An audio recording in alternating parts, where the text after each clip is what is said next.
I felt when I first was diagnosed that this was a signal for me that I really had to change my life and that I didn't have a choice anymore. I made a decision that I could look at this as being a victim or look at it as another one of life's adventures, and I decided to look at it as an adventure. When I was diagnosed, my first reaction was nausea, and then the next reaction, I can honestly say that was a feeling that I am not going to die. I am not going to let myself die. You know, if there's anything at all that I can do to contribute to, you know, to my being healthy and my future, then I was going to try and find out what it was and do it. The first change I made was I faced death, you know, more than once with drug overdoses and such, but I decided that I really wanted to live, and in doing that, I decided to do anything and everything that was possible to make sure that my life would be full and that I would enjoy the moment because it was too precious. How do you help them find people who may have not tuned into their own inner voice, their own power, their own spirit, face this challenge?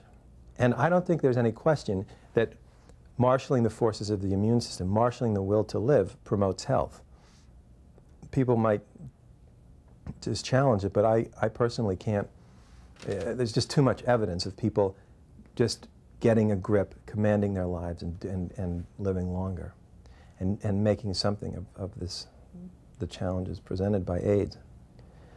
I decided in 1991, January, I will never forget it, I changed my doctor that insisted on me taking AZT because that's what they told them.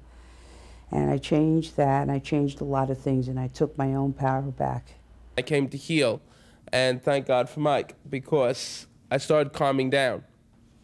And I started realizing that getting arrested every week or so with ACT UP wasn't working, and that if I stopped being so panicked, I could start taking control of this.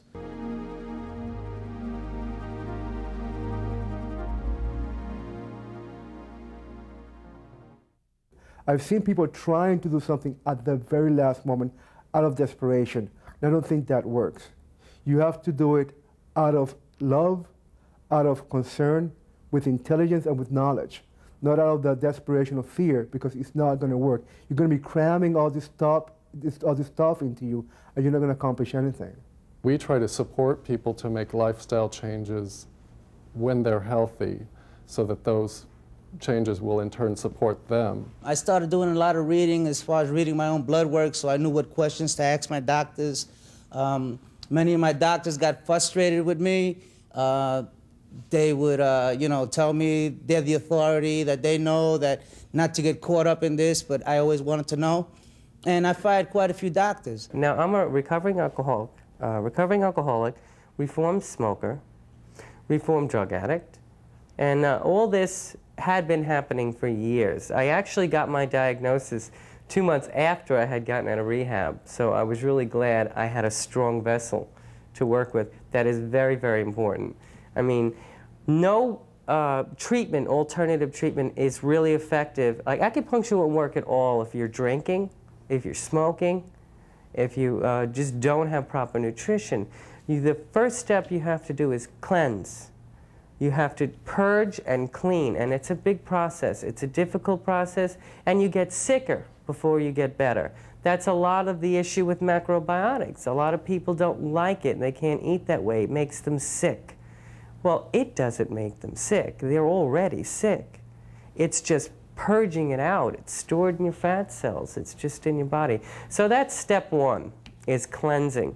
And I mean, you really, you gotta give up partying. You have to learn to go to bed at a decent hour. I experimented a lot, and the hardest one was alcohol, but I think I would still certainly be an alcoholic if I didn't have this kick in the pants. I decided to go raw, eat raw foods and vegetables. When I stopped smoking marijuana, I stopped drinking double espressos for breakfast and three cups of coffee all during the day. I stopped drinking soda. I stopped smoking. cigarettes. And what I discovered is my body started manifesting a detoxification, which, because of my HIV status, would have been determined as being Kaposi sarcoma. I started breaking out in lesions. I had the shingles across my chest and my back. People urged me to go to take acyclovir. I said no. I think this natural hygiene, from what I know about vegetarianism and natural hygiene, and especially, I believe I'm going through a detoxification process. I ate terrible things. I ate, meat and dairy and junk food, a lot of sweets, cigarettes, alcohol, drugs, everything. And all of that's gone. Well, over the years, I was smoking and drinking. I'm a recovered alcoholic, a drug addict. Pizza and Chinese food for breakfast. What is usually being served and recommended to people with HIV is exactly the food that is making the rest of America very sick, only they're urging us to eat more of it. My question is, how can the food that isn't good for anyone else be good for people with HIV? People with renal failure were given high-protein diets. People with diabetes were given chocolate-covered brownies as comfort food, because this whole death cult, what I'd like to call it, is based on the fact that if you are diagnosed positive, you are going to die. So the best we can do for you is make things easy for you before you are going to die. What came to me through all of my reading was that types of treatment that take a constitutional approach to supporting the immune system to do what it knows how to do best were the things that were meaningful to me. And the first thing that occurred to me was nutrition, because I've worked with food all of my life as a chef. So I started investigating for myself what foods do support the immune system to do what it knows how to do. But I do watch what I eat, and I eat a balanced diet. I take a multivitamin, I take a lot of vitamin C, I take a lot of beta-carotene, a lot of antioxidants. I take super blue-green algae. It's not really my style or their style, it's the way. It is the proper way to eat. And I mean, as we evolve as a race into some more passive place, it has to be reflected in our diet. Meat makes you aggressive. It just does. You have to take my word for that. And, an aggressive diet of sugar and salt and oil and dairy and animal products is not healthy. We've seen that. Cancer, it's not AIDS, cancer is the #1 killer. So I started making changes in my diet. I started exercising, and I started researching different exercises and the different things I put into my body.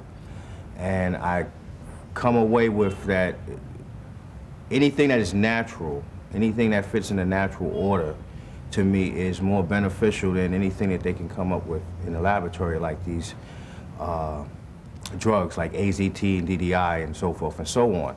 What I went back to is the traditional Southern Italian diet of fresh fruits and vegetables. And I went to a meeting once, and I heard a man speak named Matthew Grace, and he gave a seminar on natural hygiene. And I found out is what my family has been practicing all along: fresh, clean, homegrown vegetables. My grandfather built a house out in Amagansett made of cinder block, and he used to take fish from the sea and use it as fertilizer, just as the Indians did. So it was fresh, clean air, fresh, simple vegetables, nothing complex. We see food as being part of our healing modality. So if I'm getting the beta-carotene and I'm eating the cruciferous vegetables and I'm getting the calcium, I may have to supplement, but I'm not going to be supplementing in the same way, and I'm not going to be taking the same kind of medications. So I think there are a lot of ramifications for the cost of this meal. Almost immediately upon doing several different therapies, including the intravenous vitamin drips, the colloidal silver, and also bitter melon extract and garlic enemas, I started feeling much better. I discontinued certain drugs that I found were making me nauseous as well. My appetite just swung into action. I started eating much better, eating healthy foods, of course, a lot of raw foods, a lot of whole foods. I started doing smart things as I went along. I started doing wheatgrass juice and vitamin C drip. And I went for chiropractic care. I did yoga. And I started taking Tagamet and Antabuse and Naltrexone. And I was lucky enough never to have taken AZT or DDI or DDC. And I threw away all the aerosols. And I first got sick in '85. I'm still here. You know, I have a lot of titers, like to CMV. I have hepatitis A, B, and C. So, you know, a lot of things, you know, happened to me, especially that I'm 48 years old and I'm going through menopause. I take IV vitamin C. A lot of doctors don't encourage it because the FDA doesn't approve it.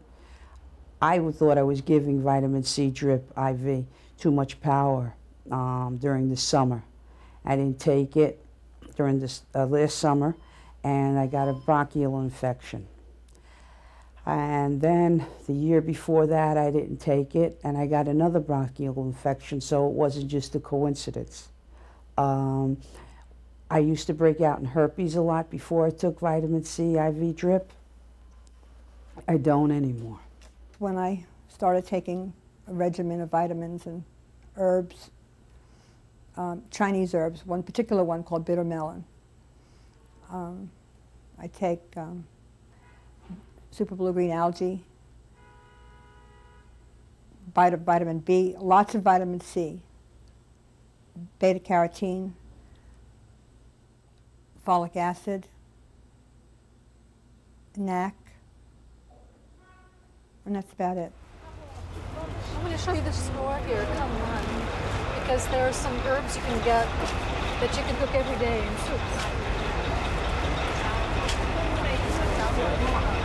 This is dangshen. This is false ginseng. In Latin, it's called Cadenopsis, but the Chinese call it dangshen. And so it lifts our energy up for all kinds of prolapse problems like chronic diarrhea, or when you feel like your bottom's falling out, this lifts it up. So you take a handful of this, dangshen, and you take another handful of this, which is astragalus, yeah. And this it sends your army out to the fortress, out to the barrier to keep the cold out. So you're lifting your energy up, and you're sending it out to the extremities to keep the cold air out. This is chrysanthemum, very sweet and very delicious flower. The honeysuckle is a little bitter, but you want that for killing germs. This is an antibiotic. Honeysuckle is an antibiotic. Oh, okay. Kills pneumonia germs and staph germs and strep germs. This one is a very delicious dried chrysanthemum, Chinese chrysanthemum. It's a very delicious tea that's very sweet, and it takes your fever and lifts it away. So they're both cooling. St. John's wort is very well known in research done in Europe. It kills the AIDS virus in the test tube. The whole herb, St. John's wort, does. The isolated active ingredient, hypericin, does not. This shows us that nature makes the whole herb, the whole plant, much more powerful at times than the active ingredient.